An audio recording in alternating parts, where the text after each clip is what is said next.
কিছুটা যেহেতু জুড়ে গেল, মানে যেহেতু আমাদের কাছ থেকে অনেকটা দূরে সরে গেল, তাহলে আর চট করে ঢোকার সুযোগ নেই, আছে কি? তাহলে ভারত থেকে এখন কোথায় চলে গেছে? দুবাই চলে গেছে। ওখানে ভালো থাক, নাকি বলেন? ইবাদত বন্দী করে বাকি জীবন কাটায় দিন, নাকি বলেন? আর ওনারা তো বোঝেনি, কোরআন হাদিস পড়ে ফজরের নামাজ পড়ে জীবন শুরু করতে না। কি মমতাময়ী মা ছিলেন দেশের, নাকি বলেন? আমরা হারিয়ে আফসোস করতেছি, অনেকে কিন্তু এরকম আছে আফসোস করতেছে। শোনেন, তাদের দ্বারা যারা জুলুমের শিকার হয়েছে তারা হয়েছে খুশি, কথা বলেন না কেন? কিন্তু যার উপরে একটু ফুলের টোকাও পরে না, একটু আসর পরে না, ও মনে মনে বলতেছে না আগেই ভালো ছিল, আগে ভালো ছিল, ব্যাটারে আয়না ঘরে নিয়ে যাওয়া দরকার। যারা বলবে আগেই ভালো ছিল, এদেরকে আয়না ঘরে নিয়ে যাওয়া লাগবে, কথা বলবে ঠিক কিনা? এই দেশে বিগত 16 বছরের সবচাইতে নির্যাতনার জুলুমের শিকার হয়েছে দাড়ি টুপিওয়ালারা, আলেম ওলামারা, কথা বলে দিত। ঘর ছাড়া বাড়ি ছাড়া, অন্ধ চোখে দেখে না, তারপরে মামলার আসামি, কবরে চলে গেছে, তার নামে ভোট দেয়, কথা বলে না কেন? চাচার কাছে টাচ মোবাইল নাই, এমনকি বাটমালা মোবাইল নাই, তারপরে ডিজিটাল মামলার আসামি। হায় হায় হায় হায় মুসলমান, কি পরিবেশ ছিল! ফেসবুকে একটা পোস্ট দেওয়ার আগে চিন্তা করে লাগতো, কথা বলেন না কেন? আমাদের ভাই আবরাহার ফাহাদ শুধুমাত্র ভারতের বিরুদ্ধে ফেসবুকে একটা পোস্ট করার জন্য, পোস্ট করার কারণে পিটিয়ে হত্যা করেছে, কথা বলবে কে? ভুলে গেলে হবে না ইতিহাস। এই জন্য তিনি বাংলাদেশ ছেড়ে চলে গেছেন সাবেক প্রধানমন্ত্রী। আমরা যতটুকু মিডিয়ার কল্যাণে সংবাদ পাইলাম, তিনি এখন দুবাই অবস্থান করতেছেন, শামীম ওসমানের বাড়িতে থাকেন, নিরাপদে থাকেন, সুস্থ থাকেন, ভালো থাকেন। আমরা দেখতে চাই আপনি কত দেশ ঘুরতে পারেন, কথা বলেন ঠিক কিনা? আহারি, কি ক্ষমতার বড়াই, কি দাম্ভিকতা ছিল, বলে আমরা পালাবো না, কথা বলেন না কেন? শোনেন নাই ডায়লগ, পালাবো না, প্রয়োজনে ফখরুল সাহেবের বাসায় যাব। ফখরুল সাহেব আবার ঠাকুর গায়ে, যেহেতু দুইজনই মহাসচিব, একজন বিএনপির আর একজন আওয়ামী লীগের, মহব্বত থাকতেই পারে।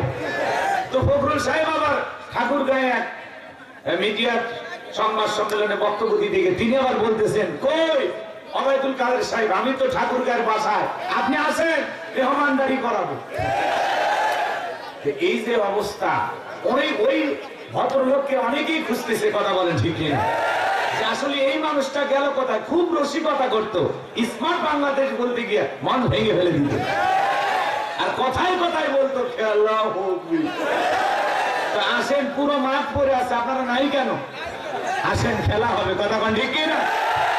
এই জন্য আমরা বলবো, এদেশের জনগণের প্রতি যারা জুলুম করেছে, এদেশের মানুষকে যারা নির্বিচারে গুলি করে হত্যা করেছে, বছরের পর বছর নিরীহ আলেম ওলামাদেরকে যারা জেলখানায় বন্দী করেছে, ওদের বিচার বাংলার জমিনে না হলেও আল্লাহর আদালতে ওরা ছাড় পাবে না। আজ হোক কাল হোক, আল্লাহর দরবারে ওদের বিচার হবে। বাংলাদেশে বিচার হবে না, কারণ এদেশের অধিকাংশ মানুষ হয়ে গেছে এখন সুবিধাবাদ জিন্দাবাদ। এক সময় বলতেছে গ্রেফতার হয়েছে, পরে আবার শোনা যাচ্ছে ওই নেতা বিদেশে আছে, এখন গেল কেমনে, কথা কয় না কেন? এই সময় আমরা বলতে চাই, হয়তোবা দুনিয়াতে কোনো না কোনো ভাবে তারা পার পেয়েই যেতে পারেন, কিন্তু আল্লাহর আদালতে ওনাদের বিচার করবেন তিনি কে? আরো জোরে বলেন কে? সম্মানিত ভাইরা, এই জন্য জুলুম করতে নাই, ক্ষমতাকে আমানত মনে করতে হয়, আল্লাহর দেয়া নিয়ামত মনে করে জনগণের কল্যাণে, মানবতার কল্যাণে, ইসলামের কল্যাণে তারা যদি কাজ করে যায়, কখনো তাদের দ্বারা কখনো দেশের মানুষ ক্ষতিগ্রস্ত হবে না। আর তাদেরকে মানুষ হৃদয় দিয়ে ভালোবাসবে, কথা বলে ঠিক কিনা? তাদের জন্য মানুষ দোয়া করবে, কথা বলে ঠিক কিনা? যারা জুলুম করবে, অত্যাচার করবে, তাদের জন্য মানুষ দোয়া না বরদোয়া করে, কথা বলে ঠিক কিনা? এজন্য সম্মানিত ভাইরা আমার, দল মত নির্বিশেষে কোরআন এবং সুন্নাহর আলোকে কিছু কথা বলতে চাই। আপনাদের কি কষ্ট হবে? ধরে বলেন কষ্ট হবে? অনেকে ভাবতেছেন হুজুর কোরআন এবং হাদিসের আলোকে কথা বলবেন, কোরআন হাদিসের আলোকে আমরা বরাবর কথা বলি। এটা অনেকে সহ্য করতে পারে, অনেকে সহ্য করতে পারে না। কথা বলেন ঠিক কিনা? এটা মনে রাখবেন, যুগে যুগে নবী রাসূলের দাওয়াতি কাজ করেছেন, তাদের দাওয়াতি কাজেও কাফের বেঈমানরা বাধার প্রাচীর তৈরি করে দিয়েছিল। কথা বলেন ঠিক কিনা? বিশ্বনবী মুহাম্মদ রাসূলুল্লাহ সাল্লাল্লাহু আলাইহি সাল্লাম যখন দাওয়াতি কাজ করতে গিয়েছিলেন, কাফের বেঈমানরা তাকে বাধা দিয়েছিলেন। কথা বলেন ঠিক কিনা? শুধু তাই নয়, বিশ্বনবীকে তায়েফের ময়দানে রক্তাক্ত করা হয়েছিল, উহুদের ময়দানে দান্দার মোবারক শহীদ হয়ে গেছিলেন।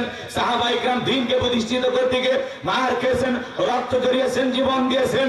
ও বাংলার মুসলমান, 1971 সালে এদেশের মাটির জন্য, এদেশের স্বাধীনতার জন্য আপনার আমার পূর্বপুরুষেরা যদি রক্ত দিতে পারেন, জীবন দিতে পারেন, 2024 সালে ছাত্ররা আন্দোলন করতে গিয়ে রক্ত দিয়েছেন, জীবন দিয়েছেন, পঙ্গুত্ব বরণ করেছেন, হাজার হাজার রক্তের বিনিময়ে 2024 সালে যে নতুন স্বাধীনতা পেয়েছি, যুগে যুগে ইসলামের জন্য, দ্বীনের জন্য, দেশের জন্য যদি আমরা রক্ত দিতে পারি, প্রয়োজন যদি হয় আল্লাহর জমিনে আল্লাহর দ্বীনকে প্রতিষ্ঠিত করতে গিয়ে, কোরআনের সমাজ কায়েম করতে গিয়ে নবীদের মতো, সাহাবায়ে কেরামদের মতো বুকের তাজা রক্ত দিতে হয়।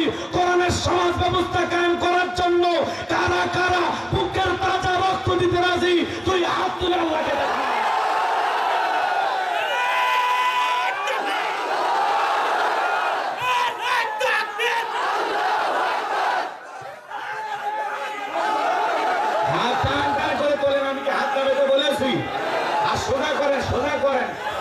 সবাই হাত সোজা করেন, লিল্লাহি তাকবীর। কান কান করে তুলে রাখেন, কান কান করে তুলে রাখেন। আমার আল্লাহ রাব্বুল আলামিন বলেন, ইন্নাল্লাহা আশতারা মিনাল মুমিনিনা আনফুসাহুম ওয়া আমওয়ালাহুম বিআন্না লাহুমুল জান্নাহ।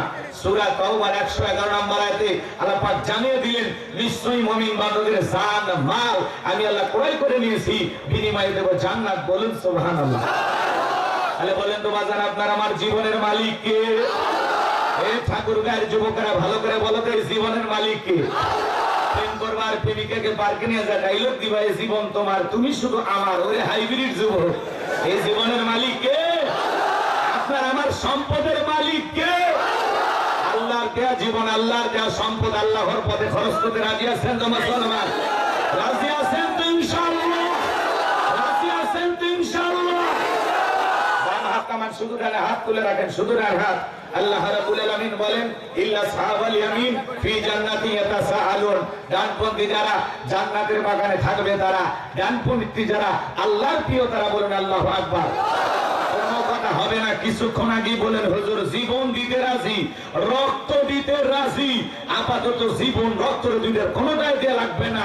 ডান হাতটা পকেটের ভিতর ঢুকে দিয়া যে যা পারেন, যতটুকু পারেন, এই তাফসীর মাহফিলের জন্য প্রাণ ভরে দান করবেন। সোজা পকেটে হাত দেন, আমিও দিচ্ছি, দেন। সবাই পকেটে হাত দেন, নিজের পকেটে হাত দেন, অন্য কারো পকেটে হাত দিয়ে পকেটের বলে মার খেন না। ছেলেবেলে যারা